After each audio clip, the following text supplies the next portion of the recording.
What's going on? What's going on? What's going on, YouTube? It's your kid, one and only. I mean, league MVP, baby. I got a message for somebody, man. They were asking me about how do I really make my picks.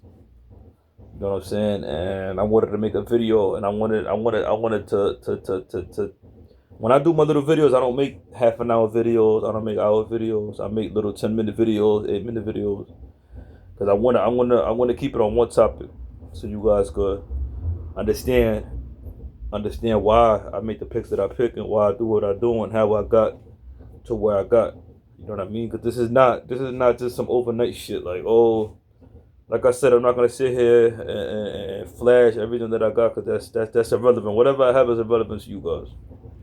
So anyway, right? I wrote a couple. I wanted to talk about probability. It's NFL season, and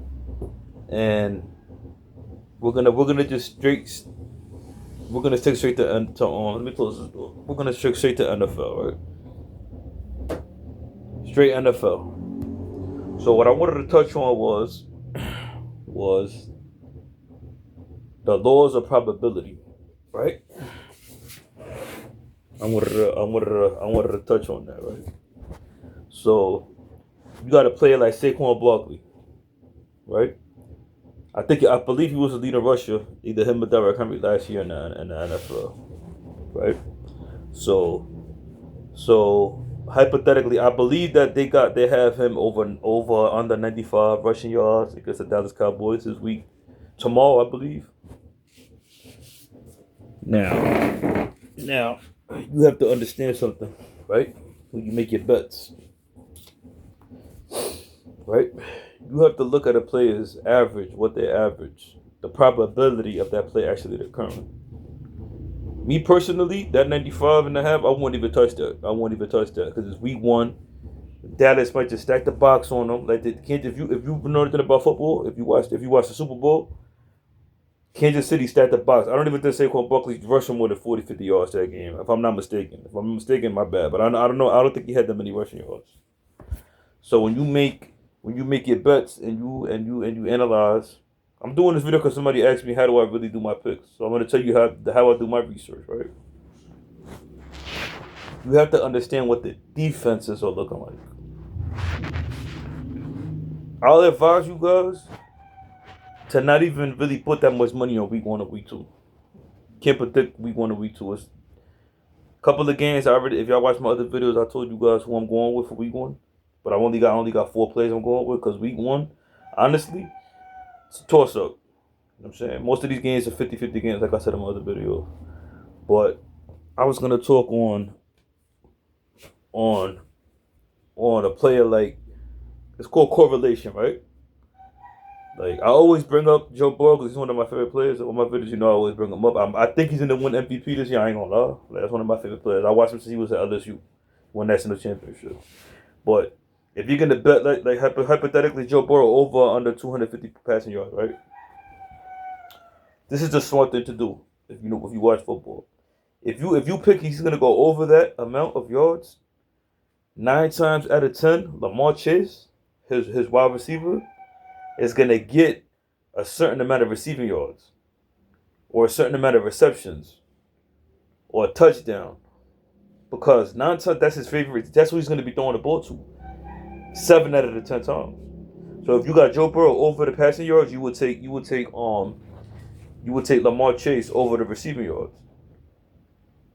Get it? So it's called correlation. You would mix those two together on a little 2-leg parlay. So instead of you getting, hypothetically, if the odds were Joe Burrow over or under 250 yards, if it was at a negative 250 or whatever like that, whatever it might be, negative 200, whatever, you would take Lamar Chase too. Boom. Now, instead of it being a negative 250, you would have to bet 100 to make like $50 or something like that. Now, since you got a 2-leg parlay with those two players, it could be a plus. It could be a plus 100, so now you could bet 100 to make back 110, so you'll make $210.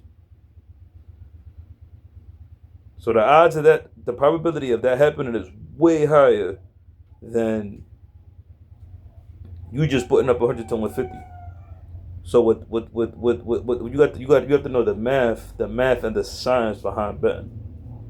You want to give yourself a little edge with whatever it is, whatever picks it is you're picking. So like I said, it's not about, all right. Let me make an example, right? It's not about if this is why in my other video I try to tell you guys to do two leg parlays. Two leg parlays. I'm gonna explain this shit again. I'm gonna say it one more time. I don't know if you guys probably watched my other video. I'm gonna explain to you why I do two leg parlays, right?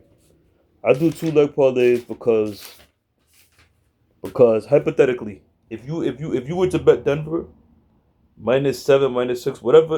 If let's just say you bet Denver money line, you would have to bet $100 to win back $40, $50. So in the long run, you will have to win 8 out of 7, 8 out of 9 bets to even make money. To even because if you lose one of those times, that's why I would put Denver money line and Arizona money line. You combine those two, and I believe instead of it being -110, -200, whatever it might be, now it's going to be plus money. It's going to be plus money. I'm just giving you an example. I'm not really sure what the math is behind that. It's going to be plus money, meaning that if you bet $100, hypothetically, you would win back 220. You will win your $100 back plus another 120. So you will make profit $120. This is why I said to you guys, if you were to do four two-leg parlays, and you were to lose two of them, hypothetically, you would still make a profit. Listen to what I'm telling you. You don't have to win all four. You don't even have to win 3 out of 4. If you could just win 2 out of those 2 plays, 2 out of those 2, you will still make money. So let's say you bet. This is why I said do player props too. This is why I'm trying to teach you something right now. Joe Burrow over under 250 passing yards. Boom. With Lamar Chase, boom, you win that one. Right? Boom. You had Denver and Arizona, whatever. You won that one, right? But then you had Chicago, whatever happened, and you lost the other 2. You may not make a lot, but you would have still profited. Like I said, I'm not a big person in doing parlays and doing this and doing that, 5 legs, 6 legs. You could do that shit as a bonus, like I said, but if you do 2-leg parlays and now you're getting plus money, you don't have to win. You don't have to win 3 out of the 4, 4 out of. You don't have to win all of your bets. You could lose and still make money. It's the math behind it. I know this because this is what I do. I do 2-leg parlays. 2-leg parlays. If I do 10 2-leg parlays and I lose 5 or 6, I'm still profiting money. If you watch Sports Bros, no way. But that's what I said you should do. You should do what's it called? You could do player parlays, but you have to know how to do them. You have to know how to do them. You know what I mean? I'm not advising you to just do 4 2-leg parlays on all player props. And I'm not telling you that. You have to know when to do them. You have to know who's playing, what the defense looking like, all of that. You know what I mean? So I hope you guys sign out this video and watch my other videos, and you will learn something.